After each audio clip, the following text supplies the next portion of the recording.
ഞാനൊരു പാവമാണ്.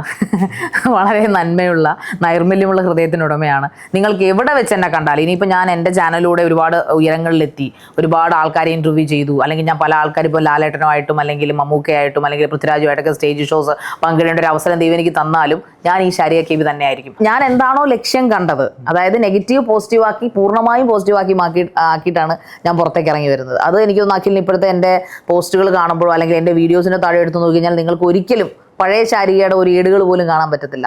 എൻ്റെ ചിന്ത എപ്പോഴും എൻ്റെ സ്വന്തം ഒരു കമ്പനി, ഒരു മീഡിയ കമ്പനി. അപ്പോൾ അത് ഇന്ന് യാഥാർത്ഥ്യമായിരിക്കുകയാണ്. അപ്പോൾ അത് യാഥാർത്ഥ്യമാകുമ്പോൾ ആ കമ്പനിയുടെ ബാനറിലൂടെ മാത്രമേ എൻ്റെ കാര്യങ്ങൾ പുറത്തു വരാവുള്ളൂ എന്ന് എനിക്ക് നിർബന്ധമുണ്ട്. ഒരുപാട് തെറിവിളികൾ ഞാൻ കേട്ടു. ഈ ഹോട്ട് സീറ്റിൽ ഇരുന്നുകൊണ്ട് ഞാൻ ഒരുപാട് തെറിവിളികൾ കേട്ടിട്ടുണ്ട്. എൻ്റെ അച്ഛനും അമ്മയ്ക്കും എൻ്റെ കുടുംബക്കാർക്കും, എനിക്കൊന്നും എൻ്റെ മകളെ പുറത്തറിയാത്തതില്ല, അവളെയും കൂടെ തെറിവിളിച്ചേനെ. അത്രയും പുറത്ത് കേൾക്കാൻ പറ്റാത്ത തെറിവിളികൾ, ചീത്തകൾ എന്തിനായിരുന്നു എന്ന് എനിക്കറിയില്ല. കാരണം ഹോട്ട് സീറ്റിൻ്റെ പിന്നിൽ നടക്കുന്ന കഥകൾ ഗസ്റ്റിൻ്റെ പെർമിഷനോട് ചെയ്യുന്ന കാര്യങ്ങളാണ്. അതെൻ്റെ പ്രൊഫഷനാണ്. ട്രയസ്പാർക്ക് മീഡിയയുടെ പുതിയ എപ്പിസോഡിലോട്ട് എല്ലാവർക്കും സ്വാഗതം. ഇന്ന് നമ്മളോടൊപ്പം ഉള്ളത് lady Bigg Boss Sharika K V ആണ്. ചേച്ചി, വെൽക്കം ടു ട്രയസ്പാർക്ക് മീഡിയ. ചേച്ചി, ഇപ്പൊ ബിഗ് ബോസിൽ നിന്ന് ഇറങ്ങിയിട്ട് ഏകദേശം ഒരു മാസം കഴിഞ്ഞല്ലേ? ഇപ്പൊ ഒരുപാട് ഓൺലൈൻ ചാനലൊക്കെ ചേച്ചിനെ ഇന്റർവ്യൂസിന് വിളിക്കുന്നുണ്ട്. ചേച്ചി എന്താണ് എന്നിട്ട് വേറെ എങ്ങും ഇന്റർവ്യൂ കൊടുക്കാണ്ട് ആദ്യം തന്നെ ട്രയസ്പാർക്കിൽ മതി എന്ന് പറഞ്ഞത്? അതിനൊരു കാരണമുണ്ട്. കാരണം ഞാൻ ഇറങ്ങിയിട്ട് ഇപ്പൊ ഏകദേശം 21 ദിവസങ്ങൾ കഴിഞ്ഞിരിക്കുന്നു. അപ്പോൾ ഒരുപാടാണ്. ഞാൻ മാധ്യമത്തിൽ അഖിലിനറിയാലോ, ഞാൻ മാധ്യമത്തിൽ വർക്ക് ചെയ്തിട്ടുണ്ട്. അത് മീൻസ് ഓൺലൈൻ മീഡിയയിൽ വളരെ സജീവമായിട്ടൊരു ഇൻ്റർവ്യൂവറാണ്. എനിക്ക് സ്വന്തം ചാനലുണ്ടായിരുന്നു, നേരത്തെ ഒരു ചാനലുണ്ടായിരുന്നു. അതുകൂടാതെ ഞാൻ ഒരുപാട് ന്യൂസ് ചാനലുകൾ വർക്ക് ചെയ്തിട്ടുണ്ട്. എന്നിട്ടും ഞാൻ എയർപോർട്ടിൽ നിന്ന് ഇറങ്ങുമ്പോൾ തൊട്ട് ഒരൊറ്റ ബൈറ്റ് പോലും ഞാൻ ഓൺലൈൻ മാധ്യമങ്ങൾ കൊടുത്തിട്ടില്ല. അതെ, ഞാൻ ആകെ ഏഷ്യനെറ്റിനും ഹോട്ട്സ്റ്റാറിൻ്റെ ഒരു പ്രോഗ്രാമിനും അതോടൊപ്പം അവരുടെ തന്നെ ഒരു ഇൻ്റർവ്യൂവിന് മാത്രമേ ഞാൻ പങ്കെടുത്തിട്ടുണ്ടായിരുന്നുള്ളൂ. അപ്പോൾ ആൾക്കാർ വിചാരിക്കുന്നത് ശാരിക ഇത് എന്ത് പറ്റി, 21 ദിവസം കഴിഞ്ഞ് ഇറങ്ങിയതിൻ്റെ ഒരു നാണക്കേടാണോ, അല്ലെങ്കിൽ 21 ദിവസം കൊണ്ട് ശാരിക പെട്ടെന്ന് അങ്ങ് വേറെ ആളായി പോയോ, എന്താണ്, ഇനി നാണം കെട്ട് വീട്ടിൽ കുത്തിയിരിക്കുകയാണോ? ഇതൊക്കെ ആൾക്കാർ ചോദിക്കുന്നുണ്ട് ഇടയ്ക്ക്. എൻ്റെ വീട്ടുകാർ പറയുന്നത്, നീ എന്താ ഇങ്ങനെ അടഞ്ഞുകൂടിയിരിക്കുന്നത്, നീ എന്താണ് ഇങ്ങനെ ഒന്നും ചെയ്യാതിരിക്കുന്നത്, നിനക്ക് സ്വന്തം ചാനൽ ഓൾറെഡി ഉണ്ടല്ലോ, അതിലെന്തെങ്കിലുമൊക്കെ പറഞ്ഞുകൂടെ, അല്ലെങ്കിൽ ചുമ്മാ പൈസയൊന്നും തന്നില്ലെങ്കിലും ചുമ്മാ ഒക്കെ പ്രൊമോഷനൊക്കെ അങ്ങോട്ട് പോകും എന്നൊക്കെ ഒരുപാട് ആൾക്കാരെന്ന് പറയുന്നുണ്ട്. പക്ഷേ നമുക്കെല്ലാവർക്കും ഒരു ലക്ഷ്യമുണ്ട്. എനിക്കൊരു ലക്ഷ്യം ഉണ്ടായിരുന്നു ഈ മീഡിയയിലേക്ക് കയറുമ്പോൾ, അല്ലെങ്കിൽ ഈ ഫീൽഡിലേക്ക് ഞാൻ ഒറ്റയ്ക്ക് വഴിപെട്ട് യാത്ര ചെയ്ത ഒരാളാണ്. ഞാൻ ബിഗ് ബോസിൽ പോകുമ്പോഴും എനിക്കൊരു ലക്ഷ്യം ഉണ്ടായിരുന്നു. ഞാൻ ഹോട്ട് സീറ്റ് എന്ന് പറഞ്ഞ പ്രോഗ്രാം ചെയ്ത് അത്യാവശ്യം നെഗറ്റീവ് വൈറലായ ഒരാളാണ്. പോസിറ്റീവ് വൈറലാന്ന് ഒരിക്കലും പറയില്ല, നെഗറ്റീവ്. പക്ഷേ അത് എൻ്റെ ഇഷ്ടത്തിന് ഞാൻ ചെയ്ത്, ആരും നിർബന്ധിച്ച് ചെയ്തതല്ല. ബിഗ് ബോസിലേക്ക് പോകുമ്പോഴുള്ള എൻ്റെ ആഗ്രഹം എന്ന് പറഞ്ഞു കഴിഞ്ഞാൽ അത് പോസിറ്റീവ് ആക്കണം. അവിടെ ചെന്ന് ഹോട്ട് സീറ്റ് കളിക്കാനോ, കപ്പ് കിട്ടിയാൽ കൊള്ളാം, നമ്മളൊക്കെ ഇഷ്ടമാണല്ലോ എല്ലാവരും വിജയിക്കാന്ന് പറയുന്നത്. പക്ഷേ ഹോട്ട് സീറ്റ് കളിക്കരുതെന്ന് എനിക്ക് നിർബന്ധം ഉണ്ടായിരുന്നു. അവിടെ നിന്ന് ഒരു ചീഞ്ഞ ആളായിട്ട് ഇറങ്ങരുതെന്ന് എനിക്ക് നിർബന്ധം ഉണ്ടായിരുന്നു. അപ്പോൾ എൻ്റെ സ്ട്രാറ്റജി ആയിരുന്നു ഞാൻ അവിടെ കളിച്ചത്. പക്ഷേ 21 ദിവസം കൊണ്ട് പക്ഷേ ബിഗ് ബോസ് മനസ്സിലായി കാണും. അതുകൊണ്ടായിരിക്കാം, അല്ലെങ്കിൽ ജനങ്ങൾക്ക് അത് ഇഷ്ടപ്പെട്ടുണ്ടാവില്ല, അതുകൊണ്ടായിരിക്കും ഞാൻ പുറത്തിറങ്ങിയത്. പക്ഷേ ഞാൻ എന്താണോ ലക്ഷ്യം കണ്ടത്, അതായത് നെഗറ്റീവ് പോസിറ്റീവ് ആക്കി പൂർണ്ണമായും പോസിറ്റീവ് ആക്കിയിട്ടാണ് ഞാൻ പുറത്തേക്ക് ഇറങ്ങി വരുന്നത്. അത് എനിക്കൊന്ന് അഖിലിന് ഇപ്പോഴത്തെ എൻ്റെ പോസ്റ്റുകൾ കാണുമ്പോഴോ അല്ലെങ്കിൽ എൻ്റെ വീഡിയോസിൻ്റെ താഴെ എടുത്ത് നോക്കി കഴിഞ്ഞാൽ നിങ്ങൾക്ക് ഒരിക്കലും പഴയ ശാരികയുടെ ഒരു ഏടുകൾ പോലും കാണാൻ പറ്റത്തില്ല. ഒരു പോസിറ്റീവ് ശാരികയാണ് നിങ്ങൾക്ക് കാണാൻ സാധിക്കുന്നത്. അത്രയും പോസിറ്റിവിറ്റിയിൽ നിൽക്കുമ്പോഴും ഞാൻ എന്തുകൊണ്ട് ഇത്രയും വൈകി എന്നുള്ള ചോദ്യമാണ് അഖിൽ ചോദിക്കുന്നത്. എനിക്കറിയാം അതിനൊരു കാരണമുണ്ട്. ബിക്കോസ് എൻ്റെ ഒരു വലിയ സ്വപ്നമായിരുന്നു ഒരു മീഡിയ കമ്പനി, ഒരു പ്രൊഡക്ഷൻ, ഒരു ചാനൽ, ഒരു ന്യൂസ് ചാനൽ അല്ലെങ്കിൽ എൻ്റർടൈൻമെൻറ്റ് ചാനൽ, ഇതെല്ലാം എൻ്റെ കീഴിൽ അല്ലെങ്കിൽ നമ്മുടെ ബാനറിൻ്റെ കീഴിൽ വരണം. മറ്റൊരാളുടെയും ഞാൻ ഫ്രീലാൻസറായിട്ട് വർക്ക് ചെയ്ത ഒരാളാണ്. അതിൻ്റെ കാരണം പലരും എന്നോട് ചോദിച്ചിട്ടുണ്ടെങ്കിൽ ഒരു നല്ലൊരു എമൗണ്ട് കിട്ടത്തില്ല മാസത്തിലൊരിക്കൽ, ഒരു ചാനൽ മാത്രം കോൺസെൻട്രേറ്റ് ചെയ്ത്. കാരണം അവരുടെ ഭരണം നമ്മൾ കേൾക്കേണ്ടി വരും, അവരുടെ ടാർഗറ്റ് നമ്മൾ അച്ചീവ് ചെയ്തിരിക്കുന്നു. ടാർഗറ്റ് അച്ചീവ് ചെയ്യാനുള്ള ഭയം കൊണ്ടല്ല, പകരം അവരുടെ ആ ഒരു ഭരണം ഉണ്ടല്ലോ, ശരി എന്തുകൊണ്ടാണ് അത് ചെയ്യുക, അത് നമുക്ക് താല്പര്യമില്ല. എക്സ്ട്രീം ഫ്രീഡം ഇഷ്ടപ്പെടുന്ന ഒരാളാണ് ഞാൻ. അതുകൊണ്ട് തന്നെ നമ്മൾ സ്വന്തം ഫ്രീലാൻസിങ്ങിന് ഒരുപാട് പ്രഷറുണ്ട്. എപ്പോഴും വർക്ക് കിട്ടണമെന്നില്ല, അതില്ല. ആ ഒരു പ്രഷർ കഴിഞ്ഞ 3-4 വർഷത്തെ അനുഭവിക്കുന്ന ആളാണ്. സ്റ്റെബിലിറ്റി ഇല്ല. പക്ഷെ ഇതൊക്കെ പോകുമ്പോഴും എൻ്റെ ചിന്ത എപ്പോഴും എൻ്റെ സ്വന്തം ഒരു കമ്പനി, ഒരു മീഡിയ കമ്പനി. അപ്പോൾ അത് ഇന്ന് യാഥാർത്ഥ്യമായിരിക്കുകയാണ്. അപ്പോൾ അത് യാഥാർത്ഥ്യമാകുമ്പോൾ ആ കമ്പനിയുടെ ബാനറിലൂടെ മാത്രമേ എൻ്റെ കാര്യങ്ങൾ പുറത്തു വരാവുള്ളൂ എന്ന് എനിക്ക് നിർബന്ധമുണ്ട്. അതാണ് ഇപ്പോൾ ഞാനിപ്പോൾ അഖിൽ ചോദിച്ച ചോദ്യത്തിനുള്ള ഉത്തരം. ട്രയസ്പാർക്ക് മീഡിയ അല്ലെങ്കിൽ ട്രയസ്പാർക്ക് പ്രൊഡക്ഷൻ, അതാണ് അതിൻ്റെ പേര്. ചേച്ചി തുടക്ക കാലഘട്ടത്തിൽ റേഡിയോ ജോക്കിയായിട്ട് വർക്ക് ചെയ്തിട്ടുണ്ട്. അപ്പൊ അന്ന് തൊട്ട് ചേച്ചിക്ക് താല്പര്യം ഈ മീഡിയയിൽ വരുന്ന ഫേസ് കാണിക്കണം, അല്ലെങ്കിൽ ഇതേപോലത്തെ ഒരു സ്ഥാപനം തുടങ്ങണം എന്ന് തന്നെയായിരുന്നു? എൻ്റെ ഒരു സ്വപ്ന സാക്ഷാത്കാരം ആയിരുന്നു ഒരു production company in the sense ഒരു മീഡിയ കമ്പനി. അത് എനിക്ക് പരിചിതരായിട്ടുള്ള 2 സുഹൃത്തുക്കൾ. അപ്പോൾ ഞാനത് അവരെ കൂടെ ഈ മീഡിയയിലൂടെ നിങ്ങളെ പരിചയപ്പെടുത്തുകയാണ്.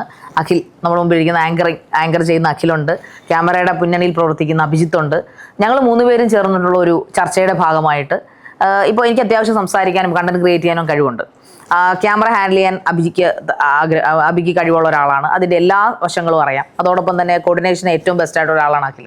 അപ്പം ഞങ്ങൾ 3 പേരും ഞങ്ങളുടെ കഴിവുകൾ തിരിച്ചറിഞ്ഞ ആൾക്കാരാണ്. അപ്പോൾ അതിൽ എക്സൽ ചെയ്യാനും സ്വന്തം സംരംഭം വേണമെന്ന് ആഗ്രഹിക്കുന്ന ഒരേ തീയുള്ള 3 പേര് കൂടി ചേർന്നു എന്നുള്ളതിൻ്റെ അർത്ഥം. അതായത് ഒരേ സ്പാർക്കായിരുന്നു ഞങ്ങൾക്ക് 3 പേർക്കും. അങ്ങനെ ഞങ്ങൾ 3 പേരും കൂടി ചേർന്ന് എടുത്ത ഒരു തീരുമാനമാണ് ഈ പറയപ്പെടുന്ന എൻ്റെ ഈ പുതിയ കമ്പനി അല്ലെങ്കിൽ പ്രൊഡക്ഷൻ കമ്പനി എന്ന് പറയുന്നത്. അതുകൊണ്ടാണ് ട്രയോ സ്പാർക്ക്. ആ പേരിൻ്റെ പിന്നിലെ രഹസ്യം അതാണ്. 3 പേർക്കും ഒരേ തീയായിരുന്നു. ആ 3 തീയും കൂടി ഒരുമിച്ച് ചേരുമ്പോൾ വലിയൊരു തീഗോളമായി മാറും. ആ ഒരു തീയാണ് ഞങ്ങൾ ഇവിടെ നിങ്ങൾക്കായിട്ട് സമർപ്പിക്കുന്നത്. ആ തീയുടെ കീഴിലാണ് ഇനി വരുന്ന എല്ലാ സാധനങ്ങളും. അതായത് ഇനി എൻ്റെ ഒരു പുതിയ ചാനൽ, എൻ്റെ ഒരു ഷോ വരുന്നുണ്ട്. ദ റിയാലിറ്റി ബൈ KB എന്ന് പറഞ്ഞൊരു ഷോ വരുന്നുണ്ട്. അതോടൊപ്പം ട്രയോ സ്പാർക്ക് പ്രൊഡക്ഷൻസിൻ്റെ കീഴിൽ വരുന്നതാണ് ട്രയോ സ്പാർക്ക് മീഡിയ. ഇതിൽ ഒരുപാട് പ്രോഗ്രാംസ് നിങ്ങൾക്ക് കാണാൻ സാധിക്കും. അപ്പോൾ ഈ ഒരു മീഡിയയിലൂടെ മാത്രമേ ഇനി ഷാരിക KB നിങ്ങളുടെ മുമ്പിലേക്ക് വരികയുള്ളൂ. അതായിരുന്നു എൻ്റെ തീരുമാനം. അതുകൊണ്ടാണ് അഖിലെ ഞാൻ നിങ്ങളോട് നിർബന്ധം പിടിച്ചത്. നമ്മളുടെ കുറച്ച് നാളായിട്ട് ആൾക്കാർ എൻ്റെ വീട്ടുകാരുൾപ്പെടെ ചോദിക്കുന്നുണ്ട്, അല്ലെങ്കിൽ എൻ്റെ ബന്ധുക്കൾ ഉൾപ്പെടെ ചോദിക്കും, എൻ്റെ അടുത്ത സുഹൃത്തുക്കൾ വിളിച്ച് ചോദിക്കും, നിനക്ക് എന്താ പറ്റിയത്, നിനക്ക് എന്തെങ്കിലും സംഭവിച്ചോ, നീ എന്താണ് ഇങ്ങനെ വിട്ടറിയത്? അപ്പോഴൊന്നും ഞാൻ അവരോട് പറഞ്ഞില്ല. കാരണം ഇത് റിയാലിറ്റിയിലേക്ക് വരണ്ടേ. അപ്പൊ ഇതിന്റെ എല്ലാ പ്രീ പ്രൊഡക്ഷനും എന്നെ ഒരുപാട് സഹായിച്ച ആൾക്കാരാണ് അഭിജിത്തും അഖിലും. അതെനിക്ക് പറയാതിരിക്കാൻ പറ്റത്തില്ല. അപ്പോൾ ഞങ്ങൾ ഒരുപാട് ട്രാവൽ ചെയ്തു. അതിന്റെ പേരിൽ കുറേ മീറ്റിംഗ്സും കാര്യങ്ങളൊക്കെ നടത്തി. അങ്ങനെ ഞങ്ങൾ ഒരുപാട് ഇൻവെസ്റ്റേഴ്സിനെയൊക്കെ മീറ്റ് ചെയ്തു. നമ്മൾ ഇനിയും ഇൻവെസ്റ്റേഴ്സിനെയൊക്കെ മീറ്റ് ചെയ്തുകൊണ്ടിരിക്കുന്നു. മറ്റു കാര്യങ്ങളെല്ലാം ഒരു ചെറിയ റൂമൊക്കെ എടുത്ത് നമ്മളൊരു ജസ്റ്റ് ഫ്ലോറൊക്കെ ആക്കി അടിപൊളി. നിങ്ങൾക്ക് ഇതിന്റെ എനിക്ക് തോന്നുന്നു ഇതിന്റെ ഫ്രെയിം കാണുമ്പോൾ തന്നെ നിങ്ങൾക്ക് അറിയാൻ സാധിക്കും. ഒരു അത്യാവശ്യം നല്ല രീതിയിൽ നമുക്ക് ഔട്ട് ഇറക്കാൻ പറ്റുന്ന ഒരു ഫ്രെയിം ഒക്കെ ക്രിയേറ്റ് ചെയ്തു. അങ്ങനെ അതിന്റെ പ്രീ പ്രൊഡക്ഷന്റെ പുറകിലായിരുന്നു ഞാൻ ഇത്രയും ദിവസങ്ങൾ. ഉറക്കമില്ലാത്ത രാത്രികളും അഹോരാത്രമായിട്ടുള്ള വർക്കുകളും എല്ലാം നോക്കി ഇതിന്റെ പിന്നിലുണ്ട്. പക്ഷെ കാണുന്നവർക്ക് തോന്നുന്നു ഞാൻ വീട്ടിൽ വെറുതെ ഇരിക്കുകയാണ്, രാവിലെ കാറോട് ഇറങ്ങുന്നു, അല്ലെങ്കിൽ ഇങ്ങനെ പോകുന്നു, രാത്രി പാതിരാത്രി കയറി വരുന്നു. പക്ഷെ ഇതിന്റെ പിന്നിൽ നടന്നിരുന്ന ഒരു പരിപാടി എന്ന് പറഞ്ഞാൽ ഈ ഒരു പ്രൊഡക്ഷൻ കമ്പനി നാഴികക്കല്ല് അല്ലെങ്കിൽ അതിൻ്റെ ഒരു തറക്കല്ലിടുന്ന ഒരു തിരക്കിലായിരുന്നു ഞങ്ങൾ 3 പേരും. ഞങ്ങൾ ഊണും ഉറക്കമൊക്കെ ഉപേക്ഷിച്ചതിൻ്റെ പുറകിൽ തന്നെയായിരുന്നു. സോ അതുകൊണ്ട് അത് ഇന്ന് യാഥാർത്ഥ്യമായി. ആ യാഥാർത്ഥ്യമായപ്പോൾ ഞങ്ങൾ ആലോചിക്കുന്നു പുറത്തൊരു ഗസ്റ്റിൻ്റെ ആവശ്യമില്ല. ഓൾറെഡി ഞാനൊരു SP അല്ല, സ്വയം പൊങ്ങി അല്ലെങ്കിലും പറയുകയാണ്, ബിഗ് ബിയിൽ നിന്ന് ഇറങ്ങിയ അല്ലെങ്കിൽ ബിഗ് ബോസിൽ നിന്ന് ഇറങ്ങിയ ചെറിയൊരു താരമാണല്ലോ. അപ്പോൾ എന്തായാലും നമ്മുടെ സ്വന്തം കമ്പനിക്ക് എന്നെ ആദ്യമേ അവർക്ക് തന്നെയല്ലേ കൊടുക്കേണ്ടത്, പുറത്തൊരാൾക്ക് ഞാനെന്തിനാണ് എന്നെ കൊടുക്കുന്നത്? അതുകൊണ്ടാണ് എൻ്റെ ഒരു ഇന്റർവ്യൂ വരുമ്പോൾ അല്ലെങ്കിൽ എൻ്റെ ഒരു ബിഗ് ബിയിലെ വിശേഷങ്ങൾ എൻ്റെ ചാനലിലൂടെ എൻ്റെ പ്രൊഡക്ഷൻ കമ്പനിയുടെ ബാനറിൽ തന്നെ പുറത്തു വരണമെന്ന് ഞാൻ നിർബന്ധം പിടിച്ചത്. ഇപ്പോൾ ബിഗ് ബോസിൽ വന്നില്ലായിരുന്നെങ്കിൽ കൂടി ചേച്ചി ഇപ്പം ഒരു ഹോസ്റ്റായിട്ടിരുന്ന് ഹിറ്റാക്കിയ ഒരു പ്രോഗ്രാം ഉണ്ട്, എല്ലാവർക്കും അറിയാവുന്നതാണ്, ഹോട്ട് സീറ്റ്. ഹോട്ട് സീറ്റിൽ ഫെമിലിയർ ആയിട്ട് അതിന് ശേഷമാണ് ചേച്ചി ഇപ്പൊ ബിഗ് ബോസിലോട്ട് പോകുന്നത്. അപ്പോൾ ഹോട്ട് സീറ്റ് അവതരിപ്പിച്ചിട്ടുള്ള ആ ടൈമിലുള്ള ഒരു ഷാരിക KB, ബിഗ് ബോസിന് ശേഷമുള്ള ഒരു ഷാരിക KB, ഇപ്പൊ ആൾക്കാരുടെ ഒരു കാഴ്ചപ്പാട് എങ്ങനെയാണ്? തീർച്ചയായിട്ടും എൻ്റെ ലക്ഷ്യം അതാണെന്ന് ഞാൻ അത് സൂചിപ്പിച്ചിട്ടുണ്ട്. ഇപ്പോൾ ആദ്യത്തെ എൻ്റെ ഒരു സ്റ്റേറ്റ്മെന്റ് ഞാൻ പറഞ്ഞു, എൻ്റെ ഒരു ലക്ഷ്യം ഹോട്ട് സീറ്റ് ഷാരിക എന്നറിയപ്പെടാനല്ല ഞാൻ BBയിലേക്ക് പോയത്. എന്നെ അതിനകത്ത് പിടിച്ച് അല്ലെങ്കിൽ എന്നെ അവർ പിക്ക് ചെയ്യാനുള്ള കാര്യം ചിലപ്പോൾ ഹോട്ട് സീറ്റ് ആയിരിക്കും. പക്ഷേ എൻ്റെ ആ ഒരു അഗ്രസീവ്നെസ്സും എൻ്റെ ആ ഒരു കലിപ്പ് ലുക്കും അല്ലെങ്കിൽ ആൾക്കാരെ ഇങ്ങനെ പൊരിക്കാനുള്ളൊരു സമീപനമൊക്കെയാണ്, എൻ്റെ ഒരു ധൈര്യമൊക്കെ ആയിരിക്കാം ഒരു പക്ഷേ ബിഗ് ബോസിൻ്റെ ക്രൂവിന് അല്ലെങ്കിൽ അവരുടെ ആൾക്കാർക്ക് എന്നെ ഞാൻ പ്രൊഫൈൽ കൊടുത്തപ്പോൾ ആകർഷിച്ചത്. അത് ഞാൻ സക്സസ് ആകുകയും ചെയ്തു. അവരെൻ്റെ ആ ഒരു വൈബ്രൻസിൽ വീണുപോയി. അവരെന്നെ അതിനകത്ത് സെലക്ട് ചെയ്തു, ഞാൻ അതിൽ പോയി. എൻ്റെ ഒരു ലക്ഷ്യം ജനങ്ങൾക്ക് ഷാരിക എന്ന യഥാർത്ഥ വ്യക്തി, കാരണം ഒരുപാട് തെറിവിളികൾ ഞാൻ കേട്ടു ഈ ഹോട്ട് സീറ്റിൽ ഇരുന്നു കൊണ്ട്. ഞാൻ ഒരുപാട് തെറിവിളികൾ കേട്ടിട്ടുണ്ട്. എൻ്റെ അച്ഛനും അമ്മയ്ക്കും എൻ്റെ കുടുംബക്കാർക്കും. എനിക്കൊന്നും എൻ്റെ മകളെ പുറത്തറിയാത്തോണ്ടില്ല, അവളെയും കൂടെ തെറിവിളിച്ചേനെ. അത്രയും പുറത്ത് കേൾക്കാൻ പറ്റാത്ത തെറിവിളികൾ, ചീത്തകൾ എന്തിനായിരുന്നു എന്ന് എനിക്കറിയില്ല. കാരണം ഹോട്ട് സീറ്റിന്റെ പിന്നിൽ നടക്കുന്ന കഥകൾ ഗസ്റ്റിന്റെ പെർമിഷനോട് ചെയ്യുന്ന കാര്യങ്ങളാണ്, അതെന്റെ പ്രൊഫഷനാണ്.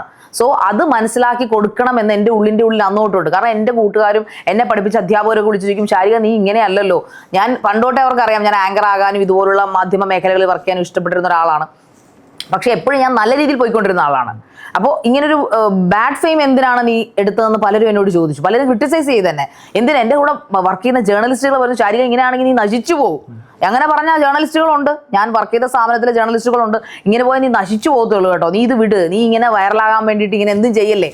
അപ്പോഴും എൻ്റെ ലക്ഷ്യം ഇല്ല, ഇതിനൊരു ട്വിസ്റ്റ് എന്തായാലും ഉണ്ടാവും. അങ്ങനെ ഇരിക്കുകയാണ് പ്രതീക്ഷിക്കാത്ത നേരത്ത് നനച്ചിരിക്കാത്ത നേരത്ത് പെയ്യുന്ന മഴ പോലെ ബിഗ് ബി എന്ന് പറഞ്ഞതിൽ അവർ ഒരുപാട് വൈകിയാണ് ഇപ്രാവശ്യം കോള് ചെയ്യുന്നത്. സാധാരണ മാർച്ചിലൊക്കെയാണ് ബിഗ് ബോസ് നടക്കുക. ഇപ്രാവശ്യം അതിലും വൈകി അവർ മെയ്യിലോ ഏപ്രിലോ ഒക്കെയാണ് ഇത് വിളിക്കുന്നത്. അങ്ങനെ നമ്മൾ ഓഗസ്റ്റിൽ സംഭവം സ്റ്റാർട്ട് ചെയ്യുന്നു, നമ്മൾ സെലക്ടഡ് ആവുന്നു. അതിലേക്ക് പോകുമ്പോൾ നമ്മുടെ ആഗ്രഹം പോസിറ്റീവായിട്ട് വരിക, അതിനനുസരിച്ചുള്ള കളി ഞാൻ അതിനകത്ത് കളിച്ചു. അത് ജനങ്ങളുടെ മനസ്സിലേക്ക് എത്തി. അതായത് നീതിക്ക് വേണ്ടി സംസാരിക്കുകയും വേണ്ട സമയത്ത് സംസാരിക്കുകയും ചെയ്യുന്ന യഥാർത്ഥ ശാരി എനിക്ക് അവിടെ തുറന്നു കാണിക്കാൻ പറ്റി. അത് 21 ദിവസത്തിൽ ജനങ്ങളിലേക്ക് എത്തി എന്നുള്ളതാണ് എൻ്റെ വിജയം. അതെനിക്ക് സത്യം പറഞ്ഞാൽ ലേഡി ബിഗ് ബോസ് എന്ന് എന്നെ അതിനകത്തുള്ള കണ്ടസ്റ്റൻസ് വിളിക്കുന്നു. KB ലാലേട്ടന്റെ KB എന്ന് പറഞ്ഞ് ലാലേട്ടൻ എന്നെ അഭിസംബോധന ചെയ്യുന്നു. അദ്ദേഹം പറയുകയാണ് അതവർ എൻ്റെ ഒരു ഹോട്ട് സീറ്റ് അതിനകത്ത് കാണിച്ചതിന്റെ പേരിൽ കുറെ കോൺട്രവേഴ്സി ഉണ്ടാകുന്നു. അത് ലാലേട്ടൻ വിളിച്ച് ന്യായീകരിക്കുന്നു. അത് അവരുടെ പ്രൊഫഷനാണ്. അപ്പൊ പിന്നെ എന്റെ ബാനറിൽ എനിക്ക് സ്വന്തമായിട്ട് തുടങ്ങുന്നല്ലേ എപ്പോഴും നല്ലത്. അപ്പോൾ ബിഗ് ബോസിന് മുൻപും ബിഗ് ബോസിന് ശേഷമുള്ള ശാരിക രണ്ടും വ്യത്യസ്തമാണ്. ബിഗ് ബോസിന് മുമ്പുള്ള ശാരിക ഹോട്ട് സീറ്റ് ശാരികയായിരുന്നു. അവിടെ ഒരു ചാനലിന് വേണ്ടിയിട്ട് എന്തും ചോദിക്കുന്ന, പ്രൊഫഷന് വേണ്ടി എന്ത് ചോദ്യങ്ങളും ചോദിക്കുന്ന, നെഗറ്റിവിറ്റി നോക്കാതെ എന്തും ചോദ്യങ്ങളും ചോദിക്കുന്ന ഒരു വ്യക്തിയായിരുന്നു. പക്ഷേ ആഫ്റ്റർ ബിഗ് ബോസ് ഞാൻ നെഗറ്റിവിറ്റി എനിക്ക് ഉണ്ടാവുന്ന ഇമേജ് ഇപ്പോഴും ഞാൻ കോൺഷ്യസ് അല്ല. ഇപ്പോഴും ഞാൻ പറയുന്നത് എൻ്റെ ഇമേജിൽ ഞാൻ കോൺഷ്യസ് അല്ല. പക്ഷേ അത് ചെയ്യുമ്പോൾ ശത്രുക്കളുണ്ടാവാം. അത് ഞാൻ ന്യായം പറഞ്ഞതിന് എനിക്കെതിരെ നെഗറ്റീവ് വന്നോട്ടെ, കുഴപ്പമില്ല. പക്ഷെ ഒരിക്കലും ഈ മഞ്ഞ പറഞ്ഞതിന് അല്ലെങ്കിൽ ഒരു വൃത്തികേട് പറഞ്ഞുകൊണ്ട് എനിക്ക് ഫെയിം ആകണ്ട. പകരം ഞാൻ ന്യായം പറയും. ന്യായം പറയുമ്പോൾ സത്യത്തിന്റെ മുഖത്തിന് എപ്പോഴും പ്രശ്നങ്ങളുണ്ടാവും. സത്യം പറയുന്ന ആൾക്കാർ ആക്രമിക്കപ്പെടും, കല്ലെറിയപ്പെടാം. സോ അതുകൊണ്ട് തന്നെ എന്താ പറയുന്നത്, ഏറ്റവും ലോകത്തിലെ നമ്മുടെ ദൈവമായിട്ട് കരുതിയിരിക്കുന്ന യേശുക്രിസ്തുവിനെ വരെ കല്ലെറിഞ്ഞവരാണ് അല്ലെ മനുഷ്യന്മാർ. അതുകൊണ്ട് തന്നെ തീർച്ചയായിട്ടും ചെറിയ ചെറിയ നന്മകൾ പറയുമ്പോൾ നമുക്ക് കല്ലെറികൾ കിട്ടിയേക്കാം. ആ കല്ലെറി ഞാൻ സ്വീകരിക്കാൻ തയ്യാറാണ്. ആ ശാരികയാണ് എനിക്ക് ജനങ്ങളിലേക്ക് എത്തിക്കേണ്ടത്. അതുകൊണ്ടാണ് തീർച്ചയായിട്ടും താങ്കൾ ചോദിച്ച പോലെ BBക്ക് ശേഷമുള്ള Sharika the original, the real Sharika. അതുകൊണ്ടാണ് ദ റിയാലിറ്റി ബൈ KB നിങ്ങളിലേക്ക് വരുന്നത്.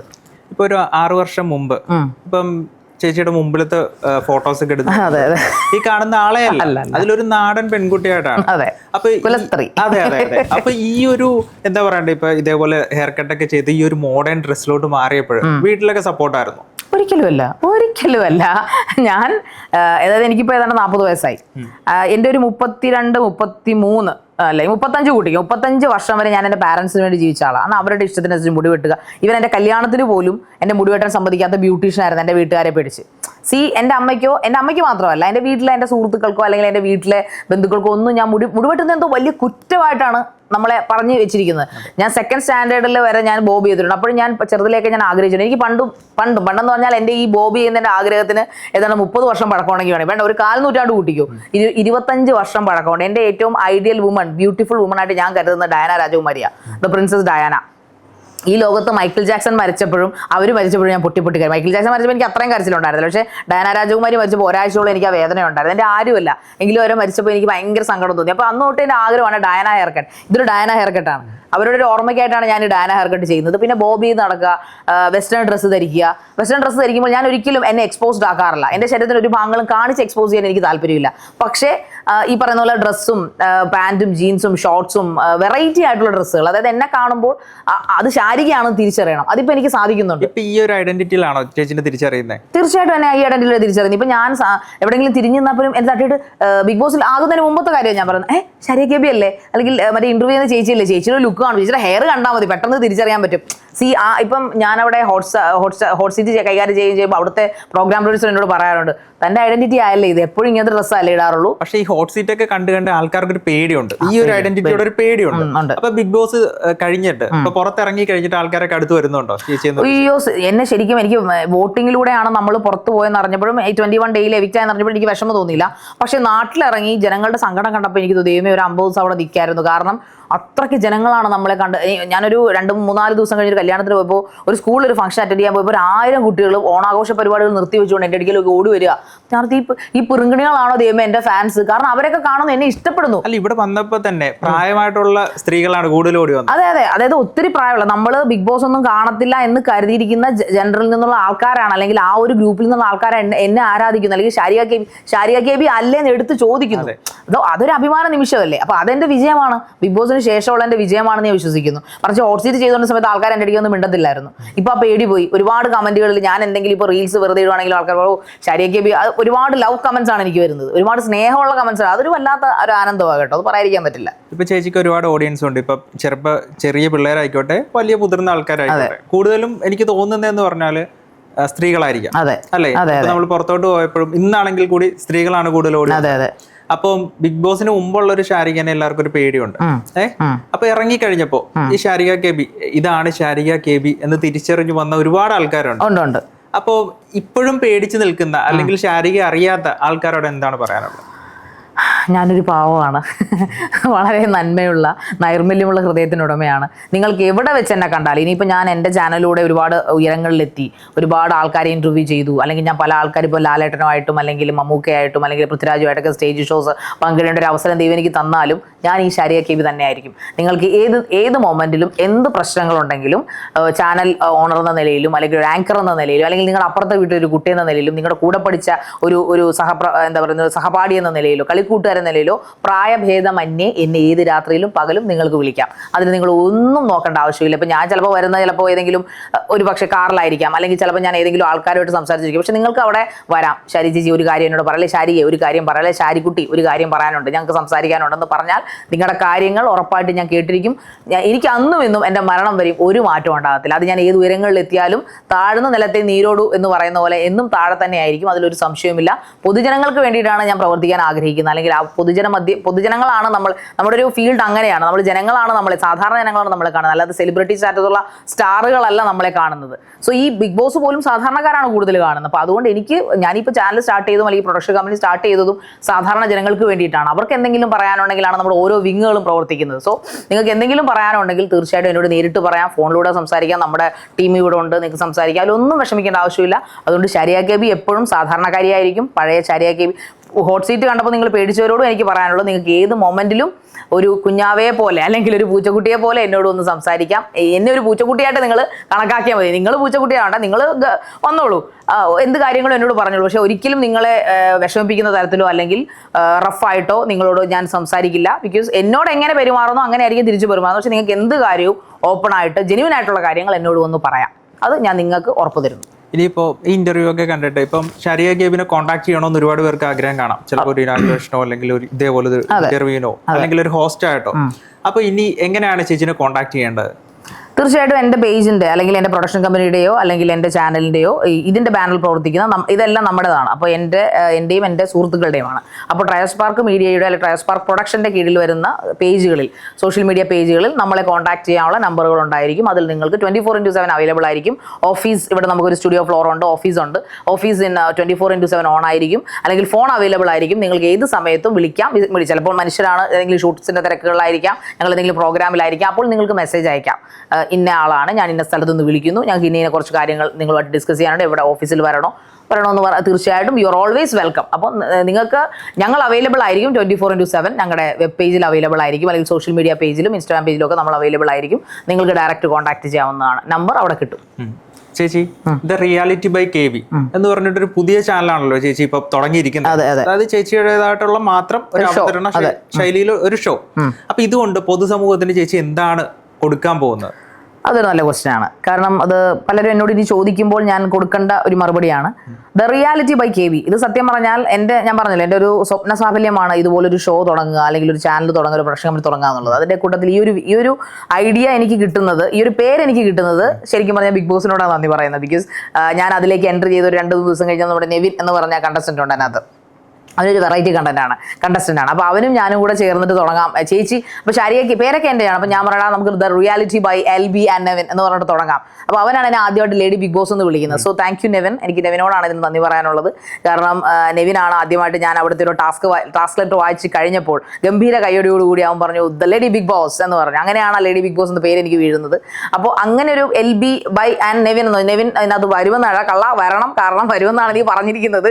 അപ്പോൾ നീ എൻ്റെ ഒരു ഗസ്റ്റായിട്ട് വരണം, അല്ലെങ്കിൽ നിനക്ക് വരാം, നിന്റെ കാര്യങ്ങൾ ഇതിനകത്ത് പറയാം. പല കാര്യങ്ങളും നിനക്ക് ഇപ്പോൾ ബിയിൽ നടക്കുന്ന പല ഇഷ്യൂസും നിനക്കിനകത്ത് പറയാനുണ്ടാവും. ചിലപ്പോൾ അത് പറയാൻ നമ്മുടെ കോൺട്രാക്ട് ചിലപ്പോൾ സമ്മതിക്കത്തില്ലായിരിക്കാം. പക്ഷേ അതിനപ്പുറം അതിനുള്ളിൽ നിന്നുകൊണ്ട് നിനക്ക് എന്തെങ്കിലും പറയാനുണ്ടെങ്കിൽ ഉറപ്പായിട്ടും അത് നിനക്ക് ഇവിടെ ഒന്ന് പറയാം കേട്ടോ. അതെൻ്റെ അഷുറൻസ് ആണ് നിനക്ക്.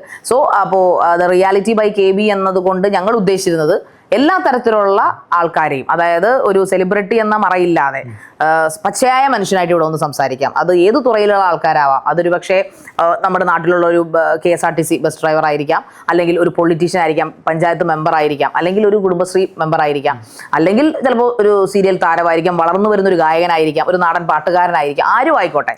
അയാൾ അനുഭവിക്കുന്ന പ്രശ്നങ്ങൾ, അയാൾ ആ ഫീൽഡിൽ നിന്ന് അനുഭവിക്കുന്ന പ്രശ്നങ്ങൾ, അത് വളരെ ജെനുവിനാണ്. അതിൻ്റെ തെളിവുകൾ അയാളുടെ കയ്യിലുണ്ടെങ്കിൽ, അയാൾക്ക് ഇപ്പോൾ പൈസ കിട്ടുന്നില്ല, അങ്ങനെയുള്ള കാര്യങ്ങളുണ്ടെങ്കിൽ അയാൾക്ക് നമ്മളോട് വന്ന് ഷെയർ ചെയ്യാം. ചേച്ചി, ഈ ഒരു കമ്മ്യൂണിറ്റിയിൽ ഇങ്ങനെ സംഭവിക്കുന്നു, അല്ലെങ്കിൽ LGBT കമ്മ്യൂണിറ്റി ഓൾവേസ് വെൽക്കം കേട്ടോ. നമുക്കിവിടെ കമ്മ്യൂണിറ്റിയുടെ അതിർവരമ്പുകളില്ല. നമുക്കിവിടെ മതത്തിന്റെ അതിർവരമ്പുകളില്ല, രാഷ്ട്രീയത്തിന്റെ അതിർവരമ്പുകൾ ഒന്നും തന്നെ ഇല്ല. അപ്പോൾ നിങ്ങൾക്ക് ഇവിടെ സമീപിക്കാം ചേച്ചി എന്ന് വെച്ചാൽ ഇത് വെച്ചിട്ട് ഇതൊരു വെപ്പണാക്കിക്കൊണ്ട് അവരെ തേജോവധം ചെയ്യാനായിട്ട് നിങ്ങൾ ഉദ്ദേശിക്കേണ്ട. അത് നമ്മൾ സമ്മതിച്ചില്ല. നമുക്ക് ഒരു ജെനുവിനിറ്റി ഉണ്ട്. അത് നിങ്ങൾക്ക് പറയാനുള്ള കാര്യങ്ങൾ അധികാരികളിലേക്ക് എത്തിക്കുക. അതുകൊണ്ട് നിങ്ങൾക്ക് പ്രയോജനം ഉണ്ടാകുമെന്ന് നമുക്ക് ഉറപ്പുണ്ടെങ്കിൽ നമ്മളത് ടെലികാസ്റ്റ് ചെയ്യുന്നതായിരിക്കും. അതല്ലാതെ ഒരു ചാനലും കൈവച്ചിട്ട് ആരെയും തെറി വിളിക്കാം, ആ ഒരു നിലപാട് നമുക്കില്ല. അതല്ല അത് റിയാലിറ്റി എന്ന്. എന്താണ് ജീവിത യാഥാർത്ഥ്യങ്ങളാണ്ട പച്ചയായ ജീവിത സത്യങ്ങളാണ് നമ്മൾ ഉദ്ദേശിച്ചത്. അതാണ് ആ പേരിട്ടിരിക്കുന്നത്. നമ്മൾ കള്ളമാണെന്ന് അല്ലെങ്കിൽ നമ്മൾ ഇമാജിൻ ആണെന്ന് നമ്മൾ വിശ്വസിക്കുന്ന പല കാര്യങ്ങളും ജീവിതത്തിൽ പച്ചയായ സത്യങ്ങളായിട്ട് നമ്മുടെ മുമ്പിൽ വന്ന് ഇളിച്ചു കാണിക്കും. അപ്പോൾ ആ സത്യങ്ങൾ പറയാൻ ധൈര്യമുള്ള ഏതൊരാൾക്കും റിയാലിറ്റിയിൽ വന്ന് സംസാരിക്കാം.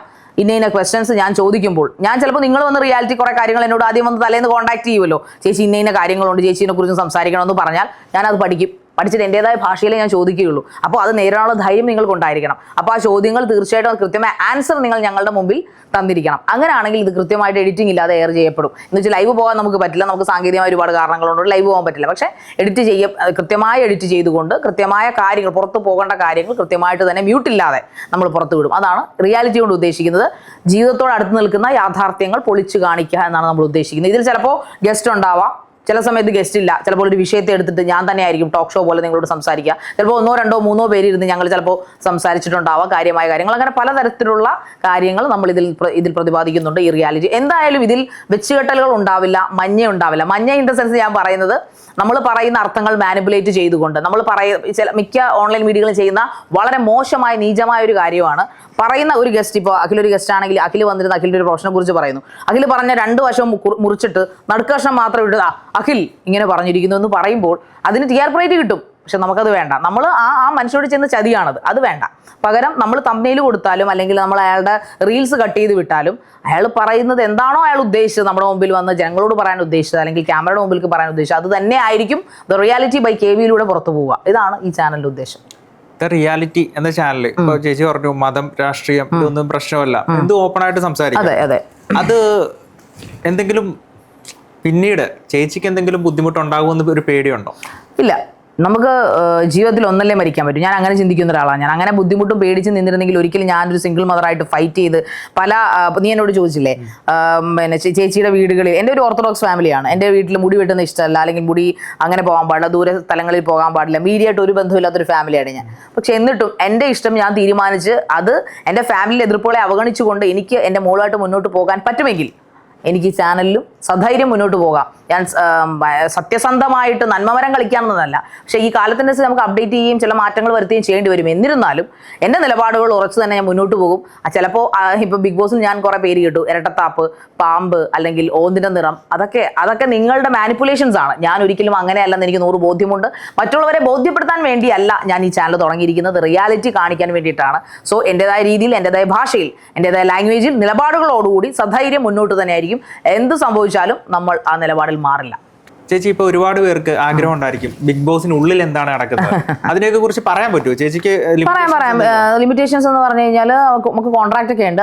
അത് ന്യായമായ കോൺട്രാക്റ്റുകളാണ് അവർ വെച്ചിരിക്കുന്നത്. അല്ലാതെ നമ്മളെ അങ്ങനെ വായി പൂട്ടിക്കെട്ടിയിരിക്കാനുള്ള കോൺട്രാക്ട് ഒന്നും അവർ പറഞ്ഞിട്ടൊന്നുമില്ല. നിങ്ങൾക്ക് ചാനൽ സംസാരിക്കാം, എന്നാൽ നിങ്ങളുടെ മുഖം നോക്കി സംസാരിക്കാനേ അവർ പറഞ്ഞിട്ടുള്ളൂ. നമ്മൾ ഒരു BB താരമാണെന്നൊരു സ്റ്റാൻഡേർഡ് കീപ്പ് ചെയ്ത് സംസാരിക്കാൻ മാത്രമേ അവർ നമ്മൾ റിക്വസ്റ്റ് ചെയ്തിട്ടുള്ളൂ. അല്ലാതെ വേറെ ഒന്നും പറഞ്ഞില്ല. ചോദിച്ചോളൂ, അതിൽ എന്താണ് ചോദിക്കാൻ.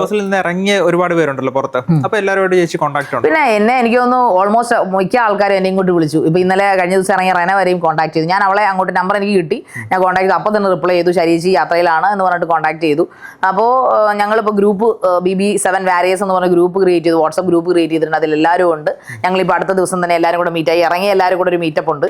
ഞങ്ങൾ സീസൺ 7 കണ്ടസ്റ്റന്റ് മാത്രമേ, ഞങ്ങൾ എല്ലാവരും നല്ല ഹാപ്പി മൂഡിലാണ്. അതെ, ബിഗ് ബോസിനകത്ത് ഇപ്പം പറയുന്നത് കേൾക്കാം, ഫുഡ് നമുക്ക് കിട്ടുന്നില്ല, അല്ലെങ്കിൽ ഒരു എന്താ പറയുന്നത് ഡ്രസ് ഇല്ല, പെർഫ്യൂംസ് യൂസ് ചെയ്യാൻ പറ്റില്ല. അപ്പൊ അതൊക്കെ സത്യമാണോ?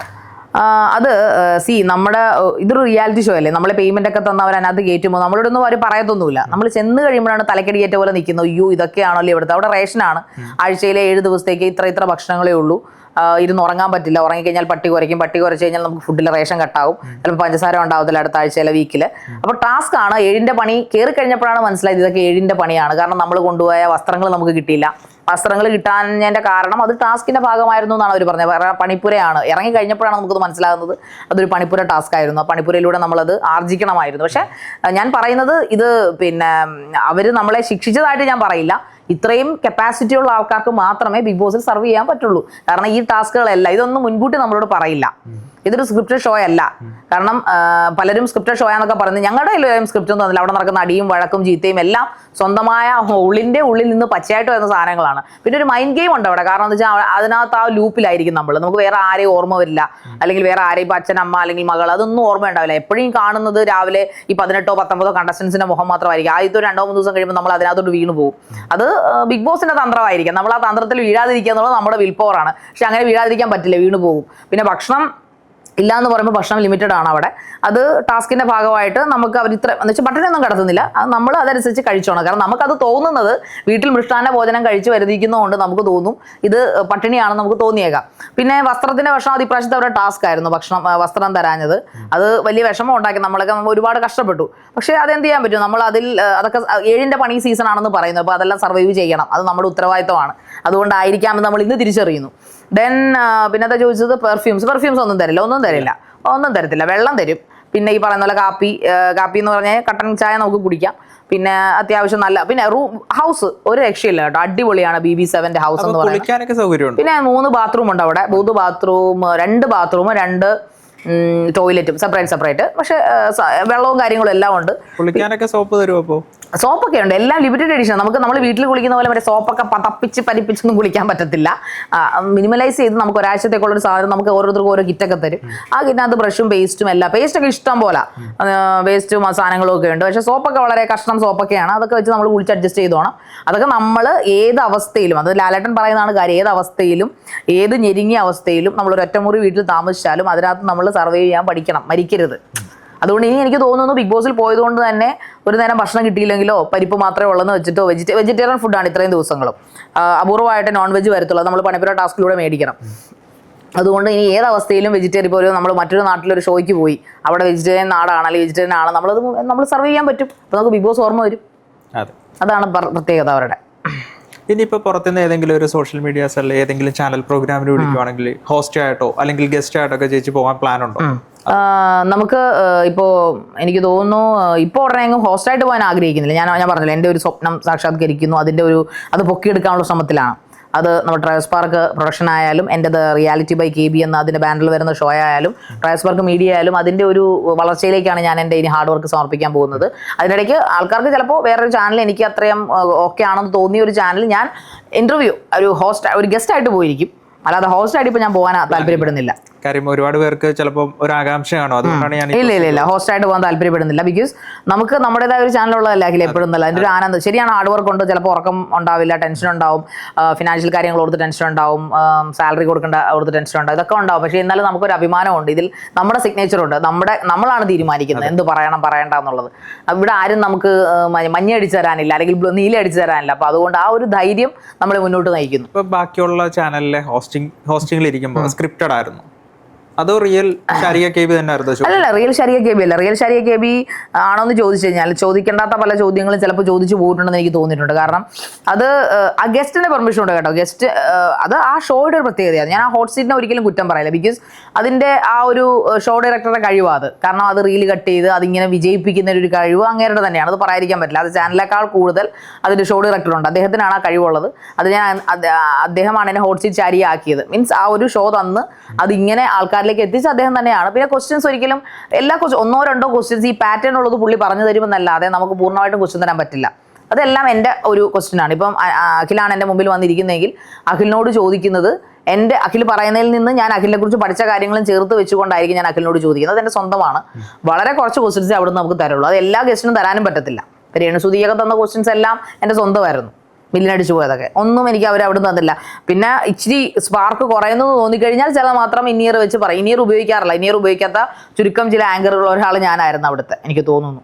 അപ്പോൾ ചേച്ചി ഇപ്പോൾ സ്വന്തം പ്രൊഡക്ഷനിൽ കൊണ്ടുവരുന്ന പുതിയൊരു channel the reality by KB, അതിനകത്ത് ഹോട്ട് സീറ്റ് ആണോ ആ ഒരു രീതിക്കാണോ അതോ റിയൽ ഷാരിക ആയിട്ടാണോ അതിനകത്ത് വരുന്നത്?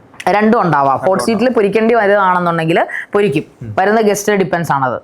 ചില ഗസ്റ്റുകൾ വരുമ്പോൾ ചിലപ്പം ചില ക്വസ്റ്റ്യൻസ് അവർ വളരെ റിയൽ ആയിട്ട് സംസാരിക്കുമ്പോൾ നമുക്ക് അതിനകത്ത് എന്തെങ്കിലും സാധനം കിട്ടും. അപ്പോൾ ഞാൻ അവരോട് ചോദിക്കും, അപ്പോൾ നിങ്ങൾ എന്താ അസംബന്ധമാണ് ഈ പറയുന്നത്, അങ്ങനെയാണെങ്കിൽ നിങ്ങൾ എന്തുകൊണ്ട് അത് ഇങ്ങനെ ചെയ്തു എന്ന് ഞാൻ ചോദിച്ചേക്കാം. അത് ചിലപ്പോൾ അവർക്ക് ഹോട്ട് സീറ്റായിട്ട് തോന്നിയത് എൻ്റെ കുഴപ്പമില്ല. റിയാലിറ്റി ചിലപ്പോഴും മിക്കപ്പോഴും നമുക്ക് ഹോട്ട് സീറ്റായി മാറാറുണ്ടല്ലോ. ചിലപ്പോഴൊക്കെ നമ്മളിരുന്ന് എൻ്റെയും തൻ്റെയും ഒക്കെ ജീവിതത്തിൽ നമ്മൾ ചിലപ്പോഴൊക്കെ ഹോട്ട് സീറ്റിൽ ഇരുന്നിട്ടുണ്ടാവാം, കരിഞ്ഞു പോയിട്ടുണ്ടാവാം, അല്ലെങ്കിൽ പൊള്ളലേക്കാതെ രക്ഷപ്പെട്ടിട്ടുണ്ടാവാം. അപ്പോൾ അത് റിയാലിറ്റി ആയിട്ട് ടച്ചിങ് ആയിരിക്കും, അത്രേ ഉള്ളൂ. അപ്പോൾ ചേച്ചിയുടെ ആഗ്രഹം പോലെ തന്നെ പുതിയൊരു പ്രൊഡക്ഷൻ കമ്പനി സ്റ്റാർട്ട് ചെയ്തു. അപ്പോൾ അതിൻ്റെ ആദ്യത്തെ എപ്പിസോഡിൽ തന്നെ ചേച്ചി ഇവിടെ വന്നിരുന്ന് പ്രേക്ഷകരുമായിട്ട് പുതിയ വിശേഷങ്ങളൊക്കെ പങ്കുവച്ചതിന് സന്തോഷമുണ്ട്. അപ്പോൾ വീണ്ടും പുതിയൊരു എപ്പിസോഡുമായിട്ട് ചേച്ചീനെ നമുക്ക് കാണാവുന്നതാണ്.